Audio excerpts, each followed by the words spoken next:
আমার যে কথা, আমরা সংখ্যালঘু বাংলাদেশে, যখন যে সরকার আসে সেই সরকারকে আমরা ভোট দিই। আমার অপরাধ হচ্ছে এটা। আর আমার ভিতর কিছু কুটকুটিয়া হিন্দু আছে, যেই হিন্দুদের কারণে আজকে আমাদের দেশের এই অবস্থা। সবার বাড়িতে কিন্তু হামলা ভাঙচুর হয় না, আমরা ভোটটার সময় একটু উড়াই দেয় কিছু হিন্দু, বুঝতে পারছেন না? যার কারণে এরকম একটা উদ্ভুত পরিস্থিতি তৈরি হয়েছে। আজকে যে পরিস্থিতির মধ্যে আমরা আছি, বর্তমান সরকার বাংলাদেশে কিন্তু নাই, যার কারণে প্রশাসন একটা নীরব ভূমিকা পালন করতেছে।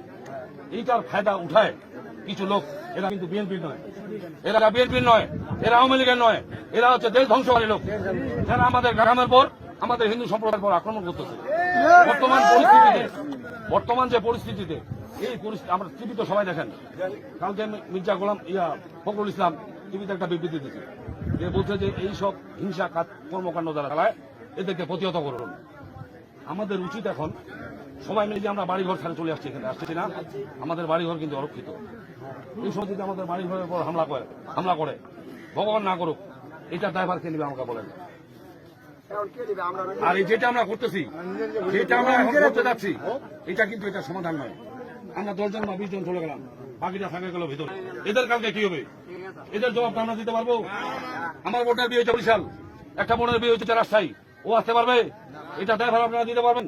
অনেকের মা বোনের ভিতরে কারো বিয়ে হয়েছে ঢাকায়, তাদের কালকে কি হবে? মোট কথা, আমরা এখন নিরাপত্তাহীনতায় ভুগতেছি। আমি বলি বস, কালকে যখন রাধাকৃষ্ণ মার্কেটে আগুন দেওয়া হয়, আমি ফোন করছি বালিয়া ক্যাম্পে, আমি কোনো সহযোগিতা পাই নাই। আমাকে বলা হয়েছে যে ভাই ম্যাজিস্ট্রেট ছাড়া আমরা যাবো না। আমি বলি, আমি ফোন দিচ্ছি বর্ষালুপাড়া ক্যাম্পে, আমরা সহযোগিতা পাই নাই। আমি ফোন দিচ্ছি ওসি সাহেবকে, ওসি সাহেব ছিল পঞ্চগড়, উনি বলতেছে ভাই আমি যে বের হবো, পুলিশের গাড়ি দেখে ভাঙা গেছে, আমি বের হবো কিভাবে? মোট কথা, আমরা কালকে সারা রাত এখন পর্যন্ত আমরা সংখ্যালঘু যারা আমরা হিন্দু, আমরা চরম নিরাপত্তাহীনতায় আছি। আজকে আমাদেরকে এখান থেকে যদি ফেরত নিয়ে যান, আপনাদেরকে কথা দিতে হবে আমাদের প্রতিটা বাড়ির, প্রতিটা মহিলার, প্রতিটা পুরুষের জীবনের নিরাপত্তা।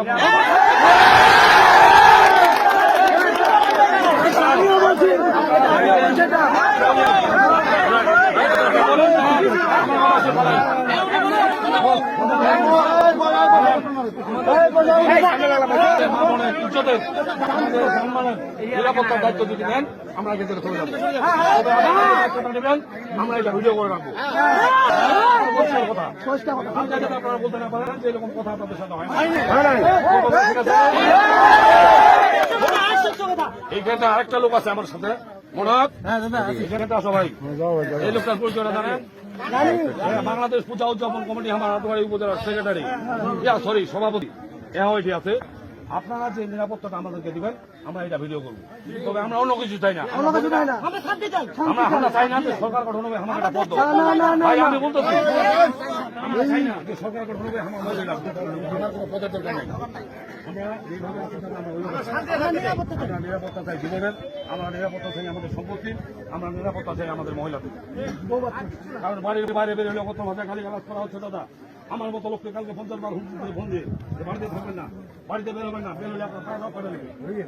আমার মতো লোককে হুমকি দিচ্ছে দাদা, তাহলে সাধারণ জনতা